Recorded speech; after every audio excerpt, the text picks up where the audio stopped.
refúgio e fortaleza é Deus. Agora pode começar, né? Ok. Ok. Ok. Então, vamos orar para a gente começar. Santo Deus, nós estamos com o nosso coração grato, Pai. Porque a Tua palavra não foi negada a nós, pelo contrário, tem sido exposta a nós, Senhor. Oramos para que o Senhor nos ensine pelo Teu Espírito Santo e que o Senhor receba toda a glória. Em nome de Jesus. Amém. Amém. Hoje eu vou falar sobre o Salmo 19. E o Salmo 19 nos traz dois aspectos muito importantes que nós na teologia chamamos de revelação geral e revelação especial. Então, o que eu proponho nesse estudo, em primeiro lugar, é mostrar uma breve divisão desse salmo para a gente ter mais facilidade de entender a comunicação dele para conosco. Em segundo lugar, feita essa divisão, é destacar a primeira parte do salmo, que é a revelação geral. Em segundo lugar, destacar a segunda parte, que é a revelação especial. Por último, perceber como o salmista, como Davi, busca a graça de Deus. E por último, fazer de 2 a 3 aplicações, para que a gente não fique somente num campo do intelecto, de um conhecimento abstrato. Ok. Antes, eu queria que algum irmão pudesse ler o Salmo, por favor. Salmo 19. Só lembrando que a gente está na escola dominical e essa interação é muito importante. Então, será que Davi poderia ler, por favor, Salmo 19? Vou ler, vai estar um pouco diferente da minha versão. Quer que eu leia então? É porque a versão dele é King James. Muda algumas coisas, né? É. Então, por favor, Jadson. Os céus proclamam a glória de Deus e o firmamento anuncia as obras das suas mãos. Todinho, olha, completo? Por favor. Um dia discursa a outro dia, e uma noite revela conhecimento a outra noite. Não há linguagem, nem palavras, e deles não se ouve som nenhum. No entanto, por toda a terra se faz ouvir a sua voz, e as suas palavras até aos confins do mundo. Aí pôs uma tenda para o sol, o qual, como noivo que sai dos seus aposentos, se regozija como um herói a percorrer o seu caminho. Principia numa extremidade dos céus, e até a outra vai o seu percurso, e nada refoge ao seu calor. A lei do Senhor é perfeita e restaura a alma. O testemunho do Senhor é fiel e dá sabedoria aos simples. Os preceitos do Senhor são retos e alegram o coração. O mandamento do Senhor é puro e ilumina os olhos. O temor do Senhor é límpido e permanece para sempre. Os juízos do Senhor são verdadeiros e todos igualmente justos. São mais desejáveis do que o ouro, mais do que muito ouro depurado, e são mais doces do que o mel e o destilar dos favos. Além disso, por ele se admoesta o teu servo, e os guardar em os guardar a grande recompensa. Quem há que possa discernir as próprias faltas? Absolve-me das que me são ocultas. Também da soberba guarda o teu servo, que ela não me domine. Então serei irrepreensível e ficarei livre de grande transgressão. As palavras dos meus lábios e o meditar do meu coração sejam agradáveis na tua presença, Senhor, rocha minha e redentor meu. Então, esse salmo a gente pode dividir ele em 3 partes. A primeira parte, do versículo 1 ao versículo 6, onde ele vai falar sobre a criação, nós percebemos aí um aspecto da revelação geral de Deus. E isso é muito importante para nós como cristãos. Eu pretendo que no final fique claro para a gente a importância da gente fazer essa distinção para a nossa vida prática dentro da sociedade. Então, essa primeira parte do versículo 1 ao versículo 6, fica claro para a gente o destacar da criação. O salmista não é exaustivo, ou seja, ele não se detém a explicar ou a expor todos os aspectos da criação, mas ele faz um resumo muito sucinto, muito bom sobre isso. E aqui nós podemos perceber a revelação como um belo arranjo musical. A criação, ela nos canta beleza, ela testifica do seu Criador. Nós poderíamos passar algum tempo, e certamente nós somos prejudicados quando nós não meditamos no livro da criação, que assim também é chamado, o livro de Deus na criação, ou o quadro, a pintura de Deus na criação, e nós somos empobrecidos quando nós não paramos e contemplamos aquilo que é cotidiano nosso. Se a gente perceber no versículo 1, ele fala sobre o céu. É algo muito cotidiano nosso. Ele nos fala sobre o dia, o percurso natural de um dia para o outro. Ele nos fala do sol, que de um extremo da terra ao outro, em obediência a Deus, cumpre perfeitamente o seu percurso. Então nós poderíamos nos deter aqui um pouco e fazer algumas perguntas, como: quem que ensinou o pássaro a cantar? Quem perfumou as rosas? Ou quem pode explicar o mistério do vento? Quem poderia falar sobre a complexidade de uma folha, da biologia?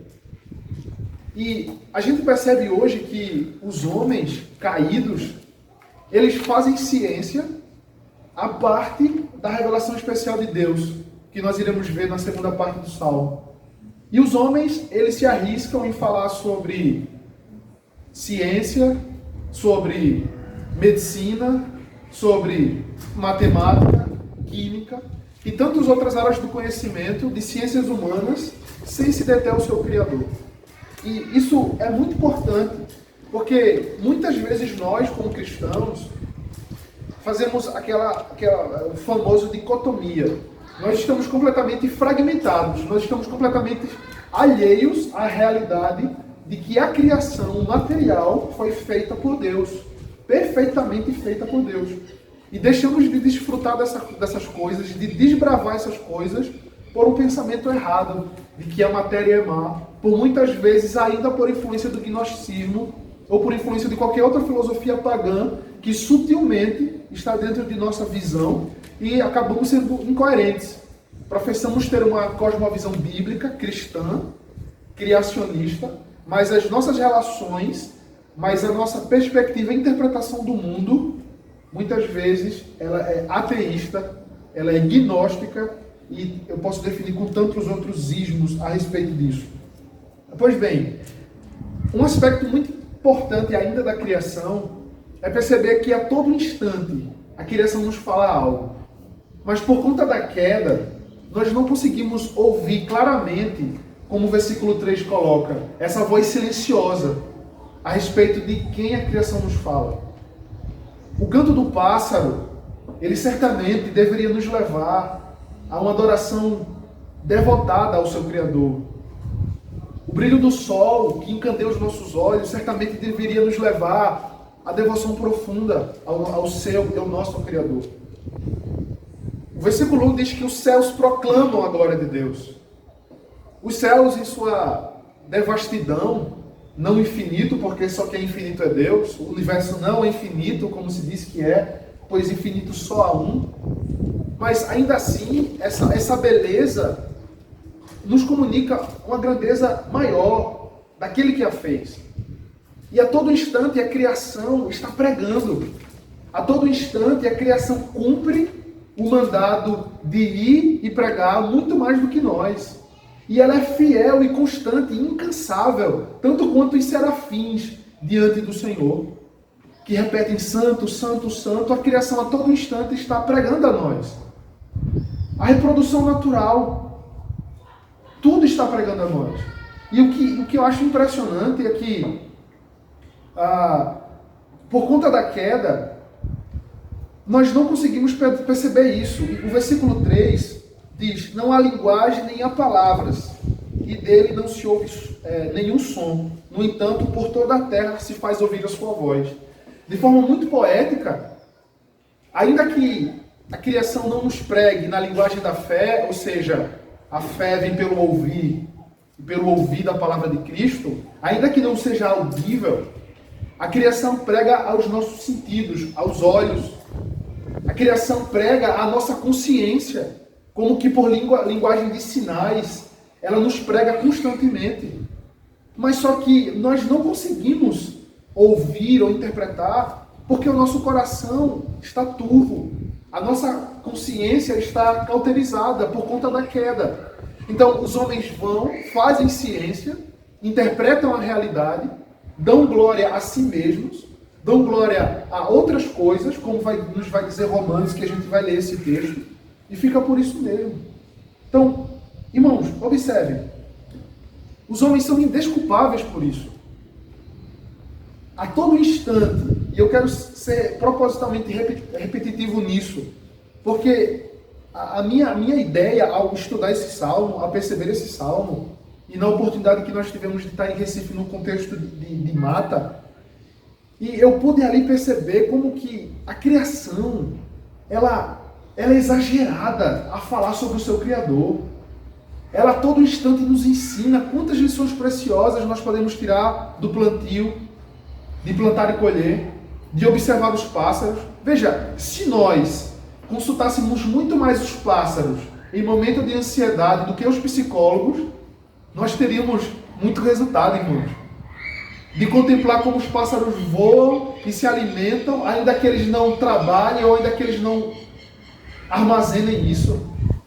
Se nós parássemos, eu estou ansioso, e nesse momento eu contemplasse a criação, claro, em conjunto com a palavra de Deus, a gente vai perceber isso daqui a pouco, nós teríamos mais paz. Não que eu queira dizer que nós não devemos buscar profissionais, eu não quero falar isso, mas que não sejamos tão imediatistas, que não sejamos tão rápidos, então, de buscar profissionais que muitas vezes são ímpios e que nos aconselham a partir de uma consciência morta. Mas ok, ainda que o homem não enxergue a glória de Deus na criação, nos céus especificamente, como aqui no Salmo 19, os céus nos revelam a glória de Deus, se os homens não têm olhos para enxergar a glória de Deus nos céus, certamente os ímpios terão olhos para enxergar os céus revelando a ira de Deus contra toda a perversidade que os homens causam ao seu Criador. Então, dentro disso, Romanos 1, 18, 21, vai nos dizer: a ira de Deus se revela do céu contra toda a impiedade e perversão dos homens que detêm a verdade pela injustiça. Observe, se o pecado me deixar incapaz de enxergar a glória de Deus nos céus, certamente eu enxergarei a ira de Deus sendo derramada sobre mim, se caso eu não for transformado nesse estado de queda. Os ímpios aí fora, aqueles que atribuem glória aos seus intelectos caídos, à sua sabedoria vã, que tributam glória à sua própria capacidade, que não enxergam essa glória explicitada nos céus de Deus, enxergarão certamente a sua ira no dia do juízo. E o que é impressionante aqui é que o texto continua: porquanto o que de Deus se pode conhecer é manifesto entre eles. Como é manifesto? Ainda que não haja voz audível, a linguagem da fé, a comunicação suficiente por meio daquilo que se vê. E o texto diz de Romanos: porque os atributos invisíveis de Deus, assim o seu eterno poder, do ex nihilo, tudo criado do nada, Deus disse: haja luz. O seu poder invisível é como que materializado, quando toda a criação é feita, é formada, é constituída no Gênesis, como nós vimos o pastor Silão nos falar. E ele continua: como também a sua própria divindade. Por que divindade? Porque é óbvio que tem que ser um ser divino, todo-poderoso, autoexistente, imutável, eterno, sábio, para poder falar e existir.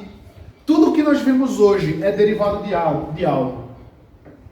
Se os homens criam tecnologias impressionantes, tem matéria-prima na criação. Vem da criação. A roupa que vestimos, o chão que pisamos, a tecnologia que está nas nossas mãos, a casa levantada, tudo tem uma matéria-prima. Nenhum homem pode criar algo do nada. Tem que ser algo divino, tem que ser um ser divino, todo-poderoso para... Então, criar do nada. Ele continua: claramente se reconhecem. Veja, é tão claro quanto a luz do sol, mas os homens, nós, não a enxergamos. E isso revela a gravidade da queda. E aqueles que digam que a queda foi parcial e não total. A depravação foi parcial e não total. Isso é um absurdo. Pois, como é que nós podemos olhar a glória de Deus nos céus e não enxergá-la? Como é que nós podemos olhar para o brilho do sol e não tributar glória a Deus? E ele continua. O seu eterno poder, como também a sua própria divindade, claramente se reconhecem desde o princípio do mundo, sendo percebido por meio das coisas que foram criadas. Veja, por meio das coisas que foram criadas. O livro da criação, claramente falando. E ele continua. Tais homens são, por isso, indesculpáveis. Eis aqui o propósito da revelação geral. A revelação geral nos comunica que é um Deus. Ela nos diz que as coisas foram criadas. Toda a complexidade e beleza da criação aponta para o seu Criador. Porém, essa linguagem não é suficiente para comunicar aos homens salvação. Há uma pergunta que é muito constante. Os índios ou os povos distantes que nunca ouviram falar do Evangelho poderão ser salvos? Ou serão salvos? Ou serão condenados? Vai ser injusto se o Evangelho nunca foi pregado. Absolutamente não. Esse texto diz que todos os homens são indesculpáveis. Porque o pecado original está em todos os homens. E há quem diga, olha, eu não acredito no pecado original. Ok, então me fale dos seus pecados voluntários. Me fale dos seus pecados pessoais. A raiz dele está no pecado original em Adão. Então, esses homens que olharam o sol e adoraram o sol, esses homens que viram a Eva, perceberam algum tipo de alguma característica medicinal e adoraram a ela, assim como os índios e todos os outros povos distantes, eles são desculpáveis. Porque por culpa pessoal deles, por eles mesmos serem incapazes de testificar isso por meio de uma vida idólatra, não tributaram glória a Deus. E o texto continua. Por isso, indesculpáveis. Por quê? Porquanto, tendo conhecimento de Deus, ainda que não salvífico, mas conhecimento de Deus, não glorificaram como Deus, nem lhe deram graças, antes se tornaram nulos em seus próprios raciocínios, obscurecendo-lhes o coração insensato, e mudaram a glória de Deus, Deus incorruptível, em semelhança da imagem do homem corruptível, bem como de aves, de quadrúpedes e de répteis. Observe que, uma vez que o homem não consegue interpretar a criação corretamente e ver o seu Criador, os homens adoram a criação e adoram a criação. Ou seja, há um título de um livro e há um salmo, melhor ainda, há um salmo que diz que nós somos aquilo que nós adoramos. Então, se os homens enxergam a criação e tributam divindade à criação, eles vão fazer imagem da criação e vão adorar a criação. Então, portanto, terminando essa primeira parte, apesar de Deus não nos mostrar conhecimento salvífico através da criação, Deus nos mostra conhecimento suficiente para saber que Ele existe. Ainda que não seja definido quem é esse Deus, há revelação clara e suficiente de que há Deus. Talvez o ápice mais irracional que haja no ser humano é dizer que não há Deus. O que eu acho interessante é que no salmo que diz, o tolo diz em seu coração, não há Deus, o texto continua dizendo que por conta dessa declaração, ele vive em perversidade. E isso é lógico, porque para que eu viva em perversidade, com a consciência tranquila, eu preciso dizer que não há Deus. Eu preciso remover todos os absolutos morais para poder viver em perversidade segundo os desejos do meu coração.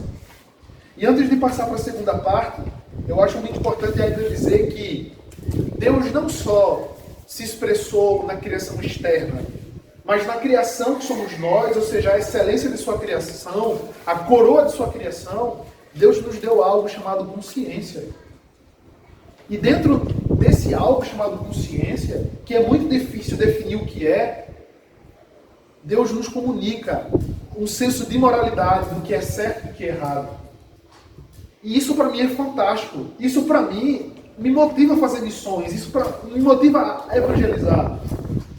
Porque eu não estou falando, ou a minha intenção não é provar que há Deus. A minha intenção deve ser simplesmente proclamar obedientemente aquilo que foi posto. Ou seja, o evangelho verdadeiro, o Logos, e dele falar fielmente. Porque dentro de cada homem há uma consciência que testifica. E é através dessa consciência que o Espírito Santo opera juntamente com sua palavra para despertar um homem. Veja como isso é incrível, irmãos. A experiência que nós tivemos de morar com as crianças no orfanato, ainda que a gente não precise da experiência, a palavra de Deus é suficiente, mas a experiência testifica aquilo que já é, ou seja, a sua palavra.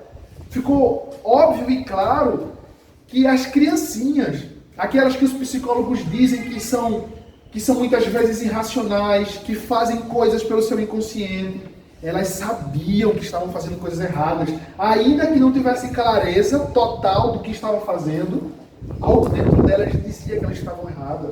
E era desde o menor de 3 anos até o maior que tinha de 12. Eles faziam coisas, escondiam. Era um eco de Adão.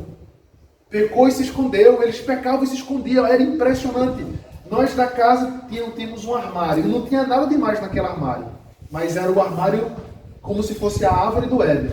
Não pode abrir esse armário, ninguém abria. Não pode abrir esse armário sem pedir o tio e a tia. Era impressionante as artimanhas que eles faziam para abrir sem a gente ver. E quando abria, a gente não via, você chegava na sala, a criança já ficava... O que aconteceu? Nada, tio. Como nada? Você sabia que tinha acontecido algo. Há um mecanismo ali. É a consciência que Paulo também vai falar aqui no livro de Romanos. Então, um falso pregador, ele apela para as emoções. Um pregador fiel às Escrituras apelará para a consciência, em nome de Deus, agarrado fielmente às Escrituras, para despertá-lo, se assim Deus quiser. Então, em conclusão, para que fique claro para a gente, a criação revela Deus, mas não de forma salvífica. Pelo contrário, a criação, a revelação geral, ela revela Deus para deixar os homens indesculpáveis.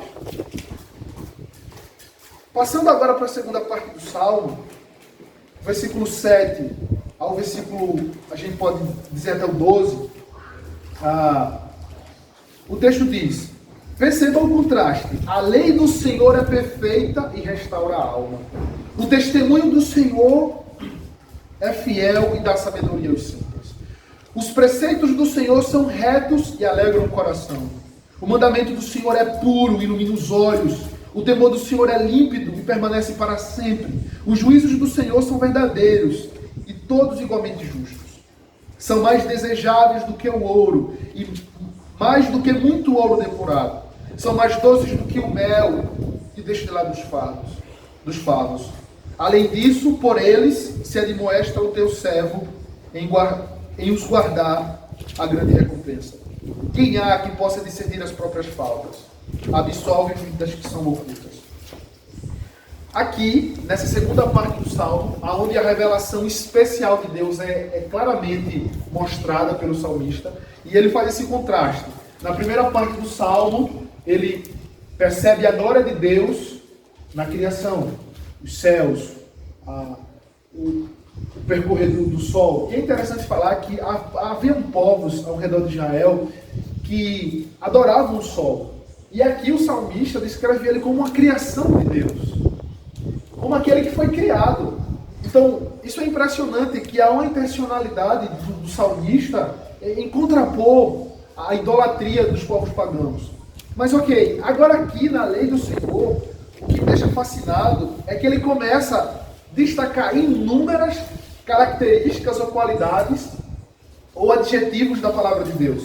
A gente vê que ele destaca como perfeita, restaura a alma, fiel, dá sabedoria aos simples, retos, alegra o coração, puros, ilumina os olhos, límpido, permanece, ou seja, um caráter eterno, verdadeiro, justo, desejável, doce como favo de mel, e nos ajuda a discernir as nossas próprias faltas.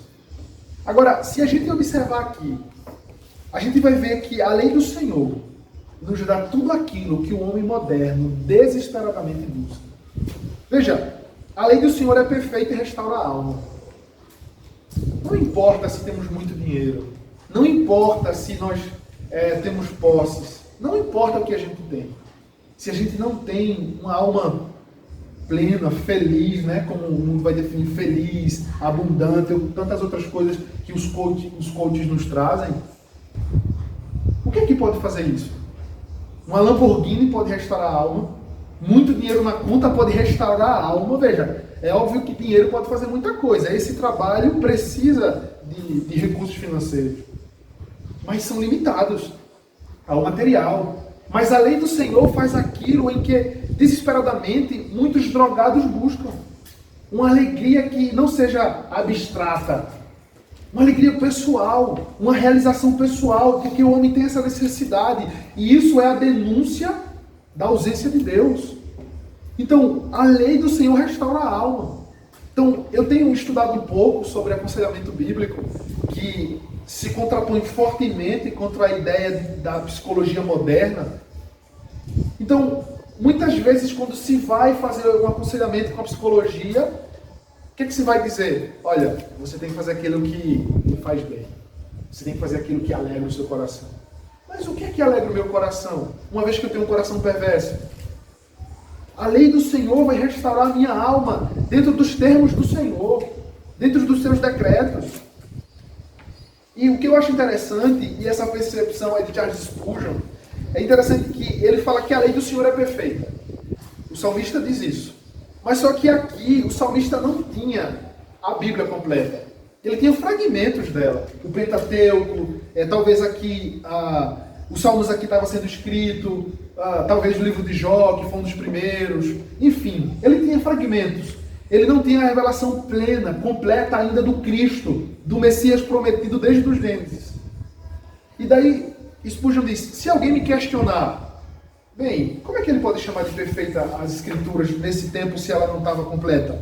Ele responde assim, olha, se ela é incompleta, ela é perfeita, o que dizer dela agora, concluída, do cânon fechado, com toda a revelação do Cristo, daquele que viria de vir, já com sobra completada, consumada, e à disposição de todos. O que então devemos dizer? Isso nos traz, irmãos, uma responsabilidade muito maior a respeito do escrito sagrado que carregamos em nossas mãos. E daí ele continua. Vou destacar o versículo 11. Além disso, por ele se admoesta ao teu servo em guardar a grande recompensa. Aí ele fala, se a revelação geral nos deixa indesculpáveis e temos a morte por salário dos nossos pecados, por não glorificar a Deus como ele requer, a revelação especial, as Escrituras Sagradas, nos revela aquele que em nosso lugar recebeu a paga do nosso salário. E recebemos então o salário da graça como salvação. Veja, em nenhum momento nós poderemos ouvir os passados cantarem a respeito do Cristo que viria, ou do Cristo que veio, do Logos. Nós nunca iremos colher um fruto e na casca vai estar arrependei-vos. Porque esse não é o objetivo da criação, mas é o objetivo da revelação geral, da revelação especial. É nos comunicar a respeito de nossa criação, queda, redenção e restauração. É Deus revelar a nós a respeito do seu Deus revelar a nós a respeito do seu Filho, como foi falado pelo pastor Silonge no Sermão da Manhã, sobre o Logos eterno, que é pessoal, que se fez carne e tomou o nosso lugar, abaixo a ira de Deus. É nas Escrituras que conhecemos que Deus está irado contra o pecado. É nas Escrituras que conhecemos que, apesar de Deus estar irado com os nossos pecados, Deus também nos promete redenção e salvação, paz e graça em seu Filho Jesus Cristo. Ok? Então, diferente da revelação geral, o Espírito Santo atua através da revelação especial. E esse ponto é muito importante. Porque a revelação especial, ou seja, as Escrituras, sem a ação sobrenatural, ativa e operosa do Espírito Santo, ela não vai trazer benefícios para a nossa alma. Necessitamos do Espírito Santo para que ilumine os nossos olhos e nos traga a compreensão correta das Escrituras. É óbvio que esses falsos profetas, eles possuem tudo menos o Espírito da verdade. Como foi prometido, que nos conduzirá a toda a verdade. O Paracletos, aquele que permanecerá conosco até a vida do Senhor. Então, irmãos, precisamos do Espírito Santo de Deus. Em primeiro lugar, O Espírito Santo atua juntamente com as Escrituras para despertar a consciência do pecador morto e trazer vida sobre ele.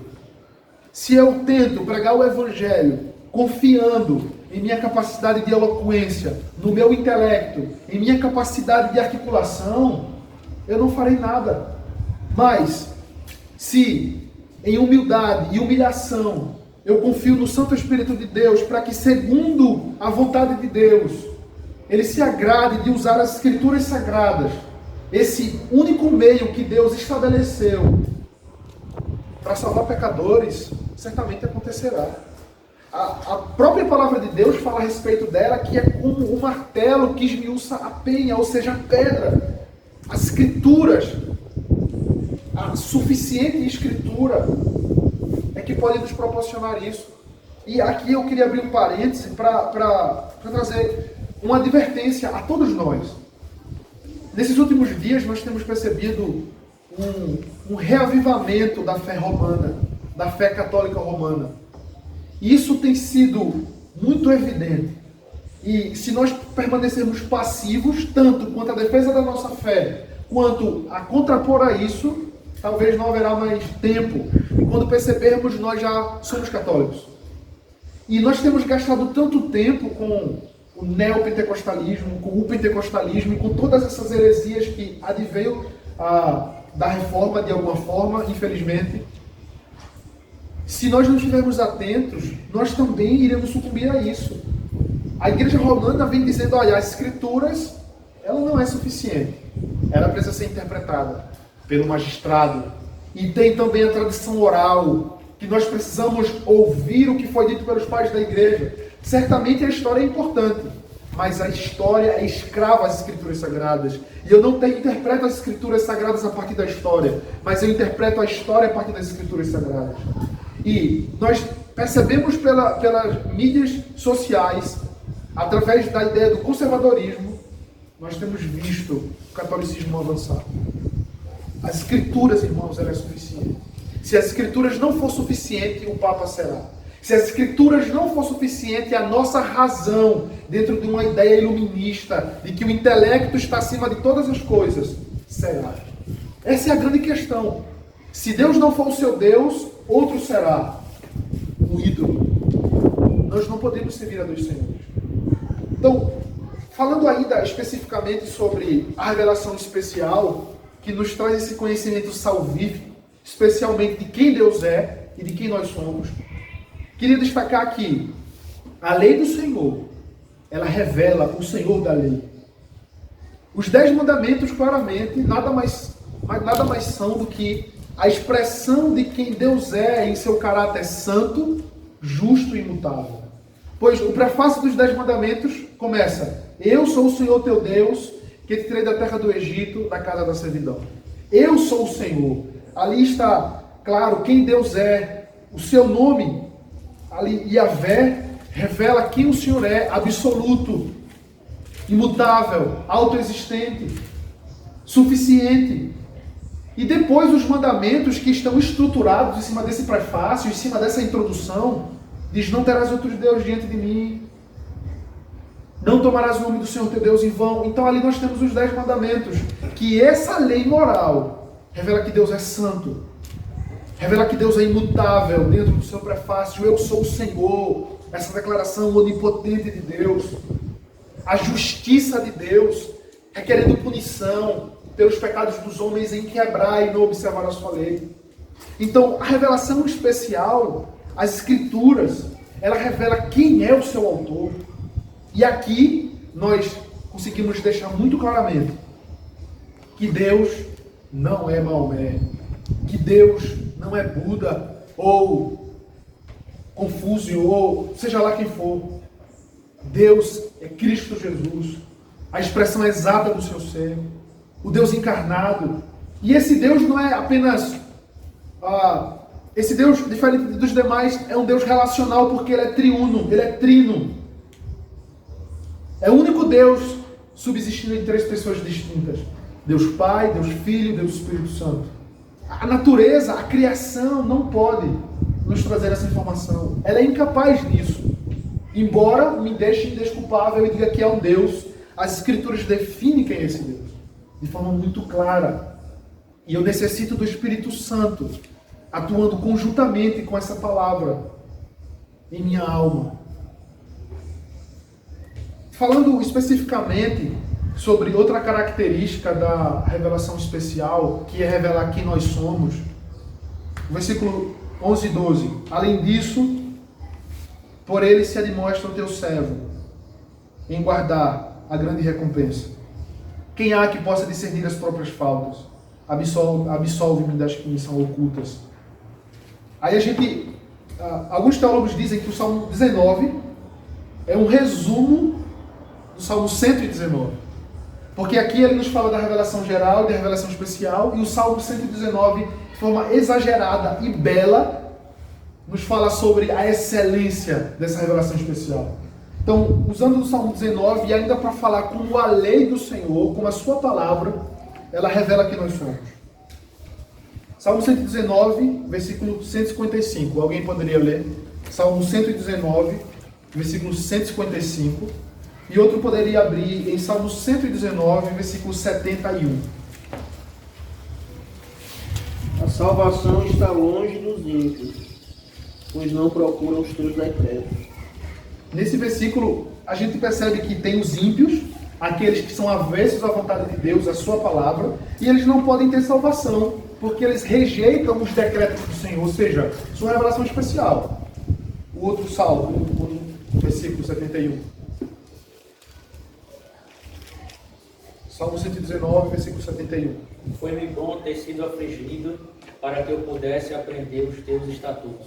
Veja, a ideia aqui é que esse ser afligido é ter a consciência ferida, é ter a consciência despertada pelos decretos de Deus, pela lei do Senhor. E dentro disso, ainda correndo agora para o Novo Testamento, em Romanos 7:7, o apóstolo Paulo diz assim: que diremos, pois? É a lei pecado? De modo nenhum. Mas eu não teria conhecido o pecado, se não por intermédio da lei. Pois não teria eu conhecido a cobiça, se a lei não dissera, não cobiçarás. Veja, irmãos, como isso é excelente. Veja como isso é sobremodo excelente e como necessitamos. Eu costumo dizer que, para um cristão fiel, eu não ensino algo novo. Porque se ele é fiel, ele terá conhecimento da verdade de Deus. Mas eu devo lembrá-lo. O nosso exercício como igreja é lembrar uns aos outros de quem é o nosso Deus, do que está escrito em sua palavra. Isso nos traz humildade, tanto para aquele que vai ser lembrado, como para aquele que vai lembrar. Então veja, irmãos, eu não teria conhecido a cobiça, se a lei não dissera, não cobiçarás. Veja o poder que a lei tem. Eu lembro do livro O Peregrino, que quando ele está com, acho que é com o auxiliador, ele vai lhe mostrar alguns mistérios a respeito do reino de Deus, e ele entra em uma sala, e a sala está muito empoeirada. E chega uma mulher com uma vassoura e começa a varrer, e sobe uma poeira, e ele começa a tossir e passa mal. E depois entra outra pessoa com um borrifador de água e começa a borrifar, e aquela poeira baixa de novo. E ele não entende aquilo, e o auxiliador lhe diz: olha, o coração do homem é como esse quarto empoeirado.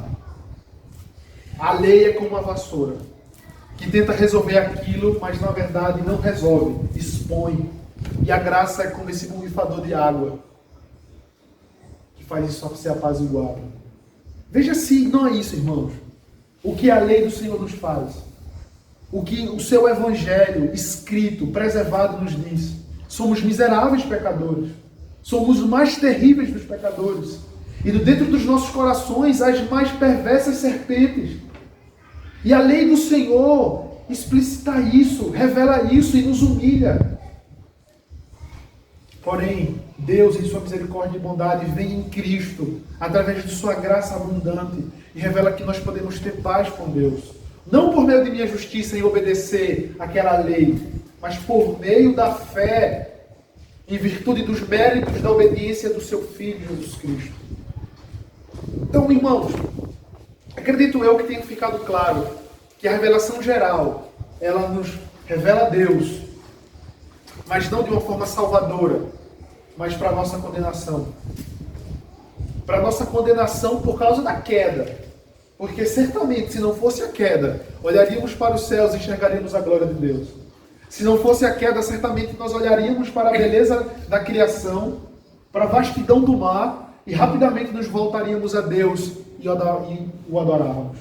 Mas por conta da queda, se no início a criação eu ilustrei como uma bela nota musical, após a queda nós temos um som horripilante de uma nota tocando, e nós não podemos então mais ouvir essa beleza e adorar o seu Criador.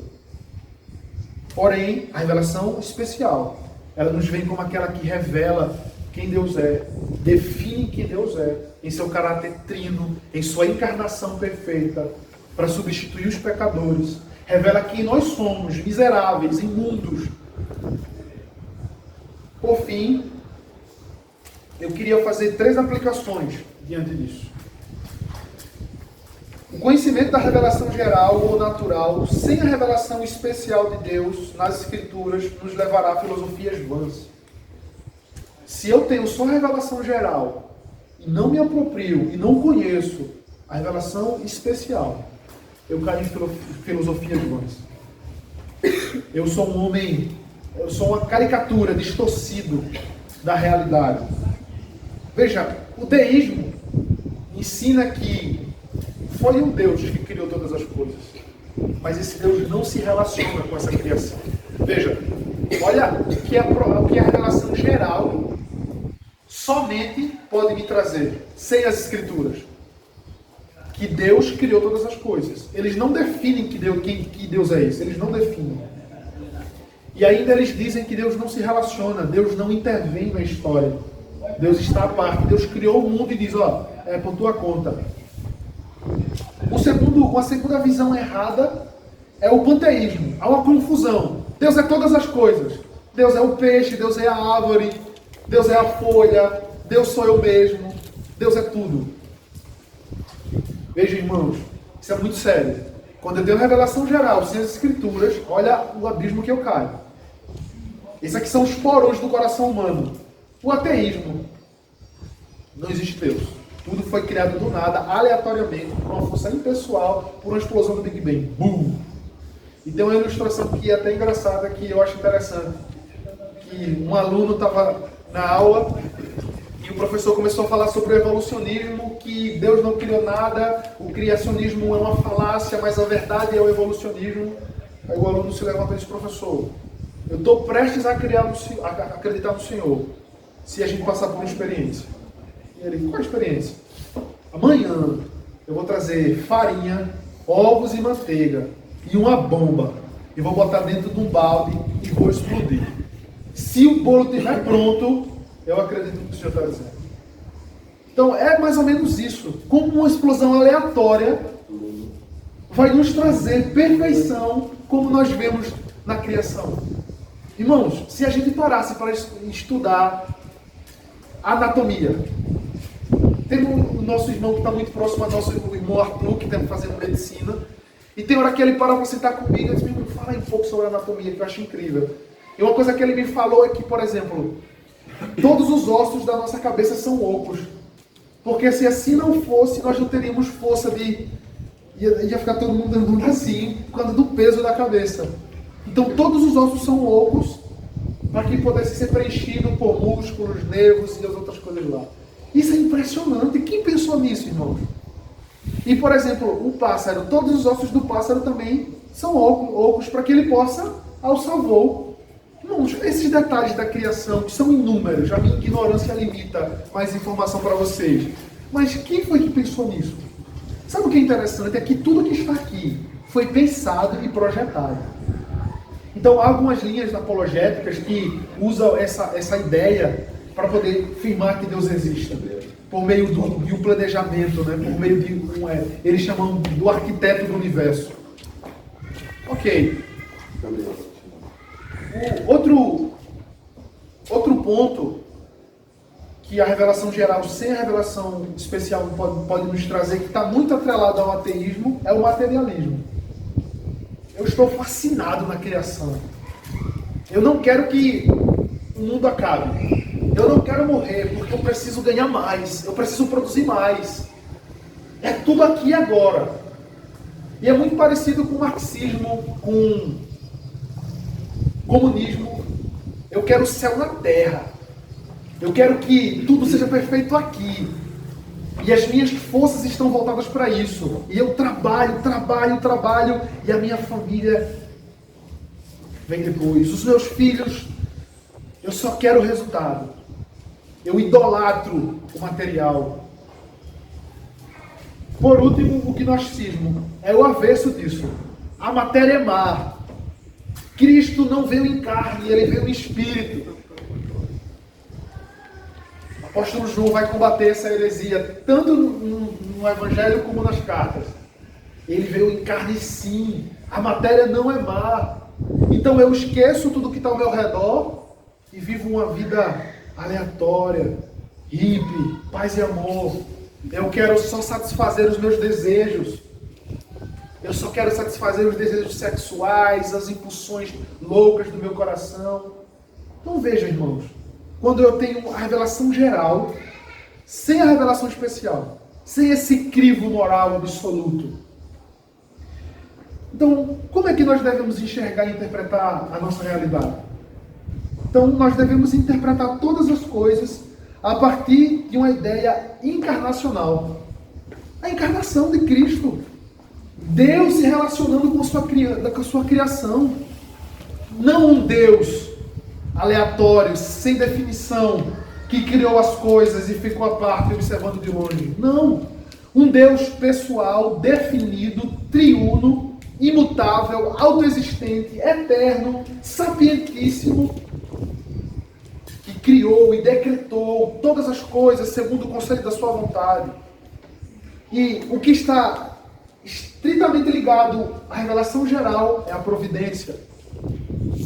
A nossa confissão de fé de Westminster, no capítulo 5 da providência, diz assim: pela sua muito sábia providência, segundo a sua infalível presciência e o livre e imutável conselho da sua própria vontade, Deus, o grande Criador de todas as coisas, para o louvor da glória da sua sabedoria, poder, justiça, bondade e misericórdia, sustenta, dirige, dispõe, governa todas as criaturas, todas as ações das suas criaturas, desde o maior até o menor. A micropartícula de poeira que os nossos olhos não enxergam, elas estão em obediência ao seu Criador. E a gravidade, a gravidade da queda nos faz andar em desobediência a esse Criador. Os mares estão em obediência aos limites determinados por Deus. O sol está em obediência com todo o seu fulgor. Até o cachorro da rua se torna, de certa forma, nesse sentido, mais excelente do que nós, porque o vaguear dele está dentro da obediência perfeita de Deus. E nós nos voltamos contra o Senhor e dizemos: não obedeceremos a sua lei, não criaremos os filhos conforme a sua vontade, não teremos esposas e as mulheres maridos conforme a sua vontade, é conforme a minha. Irmãos, Deus se relacionou com sua criação. Ele não só relacionou com sua criação, como vestiu a natureza humana a fim de redimir os humanos. E eu não me lembro quem falou isso, mas eu acho isso incrível, que não foram os animais que pecaram, não foi o reino animal que pecou, ou o reino das plantas, das aves, foram os homens. Então Deus teria que assumir natureza humana para fazer o que nós não fizemos, ou seja, obediência aos seus mandamentos. E o Evangelho é essa preciosidade, a revelação da doutrina de Deus, da aliança de Deus, do pacto de Deus, onde o Filho, em obediência dentro desse acordo, dessa aliança, desse pacto, em obediência, cumprida a sua parte, se faz carne, obedece, como diz em Gálatas 4:4, nascido de mulher, sob a lei, e obedece perfeitamente a essa lei, preenchendo todas as áreas da vida humana. Ele morre, recebe a ira de Deus, e agora Deus, cumprida a sua parte, ressuscita o seu Filho, e lhe entrega a sua parte do acordo, os seus eleitos. O fruto do seu penoso trabalho é recompensado. Essa é a recompensa do Filho no pacto, receber os seus eleitos por direito. E Deus o Pai tem o seu benefício no pacto. Sua justiça foi satisfeita, sua ira foi aplacada, e o nome de Deus não será blasfemado por Satanás e por ímpio algum, porque aqueles que foram para o inferno receberão justiça, aqueles que forem para o céu receberão também justiça, mas em Cristo Jesus. Uau, irmãos! É isso que o mundo precisa ouvir. O mundo não precisa de ateísmo ou de gnosticismo. O mundo precisa dessa verdade que nos salva, que restaura a nossa alma. E é aqui nessa lei que achamos isso. Outro ponto, irmãos. Ainda agora, para a gente encerrar, um ponto com uma exortação para a gente. Efésios 4, 17 e 19. Isto, portanto, digo, e no Senhor testifico, que não mais andeis como também andam os gentios. Os gentios eram aqueles, ou são aqueles, que observam a revelação geral, mas menosprezam a revelação especial, as Escrituras. O apóstolo Paulo aqui exorta aqueles irmãos a não mais, ou seja, a não voltar às suas práticas antigas. Irmãos, eu suplico em nome de Jesus, lutemos nós contra os impulsos de nossa carne. Usemos as Escrituras para lutar contra os desejos carnais do nosso coração, para viver uma vida de santidade conforme a vontade de Deus. Nada é mais precioso nessa terra do que a instituição igreja. Nós somos um povo. Perdoemos uns aos outros, irmãos, porque o Espírito Santo de Deus nos ajuda a abrir mão de nossa vontade e de estar certo em todas as circunstâncias e situações, a fim de humilhar os nossos irmãos. Não voltemos a essas práticas antigas, irmãos. E ele diz, as Escrituras... perdão, eu li errado. Ele continua. E agora ele vai destacar as qualidades, as características daqueles que são gentios, obscurecidos no entendimento, alheios à vida de Deus por causa da ignorância em que vivem. Veja se isso não está relacionado aos ímpios, ao olhar a criação e não entendê-la. Eu poderia dizer, de certa forma, que nós estamos à frente de todos os homens, porque nós enxergamos corretamente todas as coisas. Mas muitas vezes nos submetemos à ignorância e à tolice. E ele continua, pela dureza do seu coração, os quais, tendo se tornado insensíveis, se entregaram à dissolução, para a avidez, cometerem toda sorte de impureza. Irmãos, que o conhecimento dessa doutrina, da revelação geral e especial, com a necessidade do Espírito Santo de Deus atuando para nos iluminar, e nos regenerar e nos trazer vida, possa nos fazer e nos motivar a ser dispostos a viver uma vida e viver verdadeiramente diferente do que o ímpio, e viver verdadeiramente, irmãos, porque ninguém mais tem autoridade para fazer ciência do que um cristão. Ninguém mais pode falar corretamente sobre matemática, biologia, química, história, ou seja lá qual for a ciência, do que um cristão. Mas nós temos desprezado isso. Quando nós vivemos em desobediência aos pais, aqueles que moram com seus pais, ou aquele que, muitas vezes, em ausência de amor para com a esposa, ou a esposa em ausência de submissão para com o marido, ou a negligência de ambos, ou um trabalho improdutivo e preguiçoso. Enfim, irmãos, são inúmeras as aplicações que a gente pode fazer para uma vida prática. E observa como uma coisa tão simples, ou talvez que a gente nem valorize tanto, tem relação significativa com a nossa vida prática. Eu espero crescer mais nesse conhecimento da revelação geral. E é impressionante que na história da igreja nós vemos que muitos pastores, muitos puritanos, muitos homens de Deus, eles não só desenvolveram conteúdo na área da teologia, mas também nas ciências humanas. Porque é uma motivação, irmãos. No meu tempo livre, eu não quero gastar com ociosidade. Eu vou glorificar a Deus entendendo a biologia de uma planta. Uau! Eu consigo glorificar a Deus intensamente vendo isso. Observar os pássaros, observar a criação, entender como é que uma semente morre e como ela depois germina em frutos. Veja, o Senhor Jesus Cristo se apropriou da criação para ilustrar o reino dos céus. O reino dos céus é semelhante a um homem que lançou a rede no mar e veio peixes bons e peixes ruins. O reino dos céus é semelhante a uma semente que foi lançada na terra e uma árvore cresceu e deu frutos. Então, o Senhor Jesus trará inúmeras ilustrações a partir da criação. Que o Espírito Santo nos ajude a ler essa criação, a esse livro exposto para a sua glória. Então, irmãos, é isso. E o tempo está correto. Se algum irmão quisesse fazer algum comentário, ou talvez questionar alguma coisa, criar um diálogo, acho que seria interessante. Senão, a gente ora e a gente encerra. Eu tenho uma pergunta. Acho que você não vai responder. Você falou sobre a queda e a revelação geral. Minha pergunta seria: no pacto de obras, a revelação geral era suficiente? No pacto de obras, se a revelação seria suficiente. Como assim no pacto de obras? Naquilo que Antes Adão... da queda, só a revelação geral era suficiente para Adão e Eva? Então, olha, eu não sei como isso se desenvolveria.